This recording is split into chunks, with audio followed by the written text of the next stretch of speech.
రా కూర్చుందిరా సుమన్ ఎడే అందరికీ నమస్కారం. నా పేరు షేక్ సిద్దిక్, నిరుద్యోగ జేఏసీ రాష్ట్ర కన్వీనర్. కూటమి ప్రభుత్వం అధికారంలోకి వచ్చిన తర్వాత మొట్టమొదటి సంతకాన్ని 16,347 ఉద్యోగాలకు మొట్టమొదటి సంతకం చంద్రబాబు నాయుడు గారు చేశారు. ఇచ్చిన మాట ప్రకారం కూటమి ప్రభుత్వం వచ్చిన వెంటనే 16,347 ఉద్యోగాలను భర్తీ చేయడం జరిగింది. ఈ ప్రక్రియ పూర్తిగా ఆన్లైన్ పద్ధతిలో టీసీఎస్ అనే ప్రముఖమైనటువంటి ఒక ఆన్లైన్ సంస్థ ద్వారా భర్తీ చేశారు.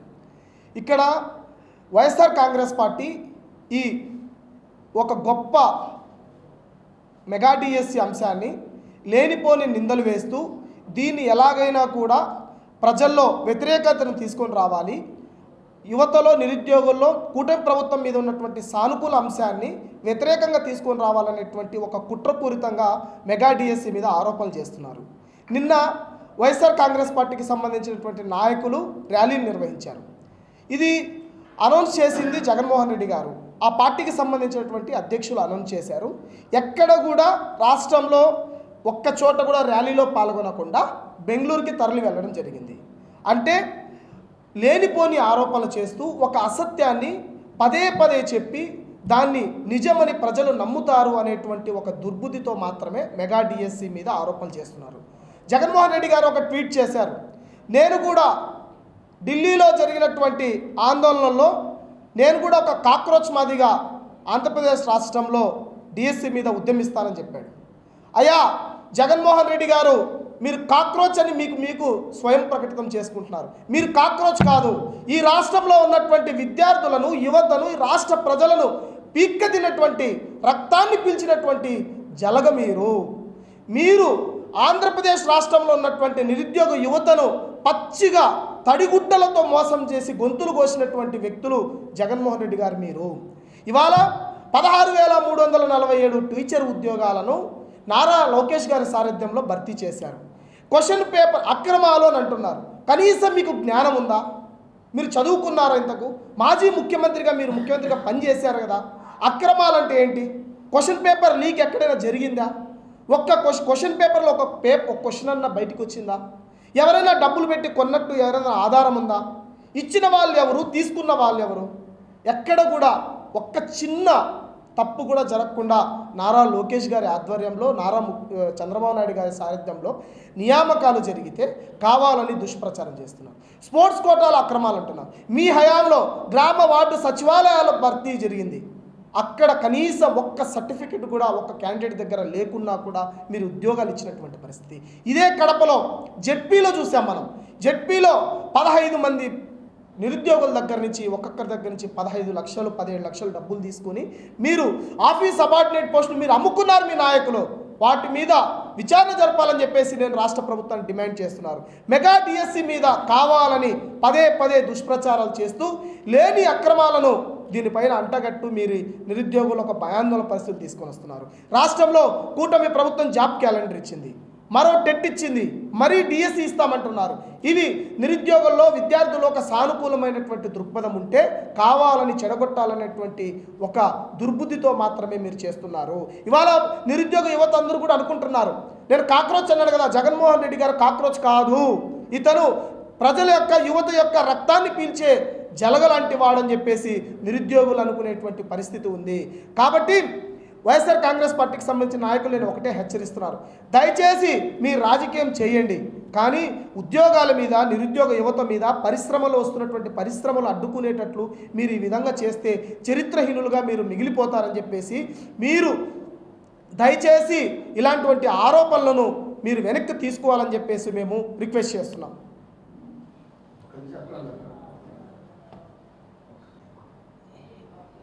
ముందు మాట్లాడిన వాళ్ళందరూ డిఎస్సి గురించి చెప్పేశారు ఆల్రెడీ. ఈ రాష్ట్రానికి 5 ఏళ్ళు పనిచేసిన ముఖ్యమంత్రి అనుభవం ఉన్న నువ్వు మాజీ ముఖ్యమంత్రిగా మారిన తర్వాత నీ మైండ్ సెట్ ఏ విధంగా ఉన్నది ప్రజలు చాలా తీవ్రంగా ఆలోచిస్తున్నారు. మేము కూడా నేను ఒక మానసిక వైద్యుని దగ్గర పంపించి నువ్వు కోరుకున్న లండన్లో కానీ ఇతర దేశాల్లో కానీ ట్రీట్మెంట్ ఇప్పించాలనుకుంటున్నాను. నీ మానసిక స్థితి ఏ విధంగా ఉందో ఈరోజు నేను చెప్తాను నీకు. వివేకానందని మర్డర్ చేసి అవినాష్ రెడ్డి గారు పాల్గొన్నారు. అందులో ఎవిడెన్స్ దొరికింది. రాష్ట్ర ప్రజలందరికీ ఆ విషయం తెలుసు. అంటే అవినాష్ చిన్నపిల్లోడు ఒక కంటి పొడుచుకుంటుందా, ఇంట్లో మేము పొడుచుకుంటామా అంట.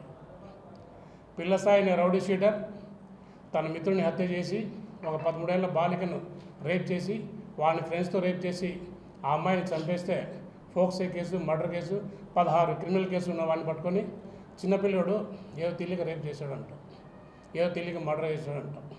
అదే మాజీ మంత్రిగా ఉన్న సీదల అప్పలరాజు గారి కుమారుడు ఒక బైక్ యాక్సిడెంట్ చేసి ఒక నిండు ప్రాణాన్ని బలికొంటే చిన్నపిల్లడు మాజీ మంత్రి కొడుకు తెలియక బైక్ యాక్సిడెంట్ చేసి చంపేశాడంట.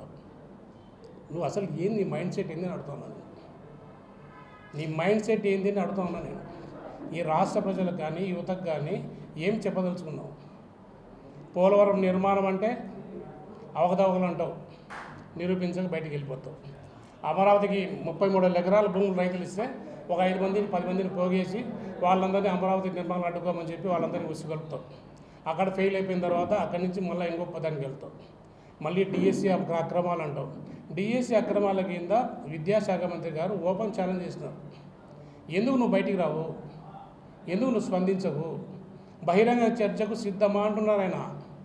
అధికారుల సమక్షంలో, పాత్రికేయుల సమక్షంలో నువ్వు చెప్పిన ప్లేస్ అయినా సరే, ఆయన చెప్పిన ప్లేస్ అయినా సరే, ఎక్కడైనా బహిరంగ చర్చకు కూర్చున్నాము, నీకేమైనా డౌట్స్ ఉంటే అడుగు, క్లారిఫై చేస్తా అంటున్నారు. నువ్వు ఎందుకు ఇప్పటి వరకు కూడా బయటకు వచ్చి ఆ ఛాలెంజ్ స్వీకరించలేకున్నావు? అంటే శవం లేస్తే తప్ప నువ్వు బయటికి రావా? శవం లేచిన రోజు మాత్రం బయటకు వచ్చి అక్కడ నీ కిరాయి బ్యాచ్ని పేటీఎం బ్యాచ్ చేసుకొని మాజీ సీఎం అయినా నువ్వు సీఎం జగన్ జ్ఞానాలు చేయించుకొని తృప్తి కూడా వెళ్ళిపోతూ ఉంటావు. అంటే నువ్వు బయటికి రావాలంటే ఏదో ఒక శవం కావాలి నీకు. ఈ రాష్ట్రంలో ఈ అలజడులు సృష్టించడానికి ఏం నీకు బాధ?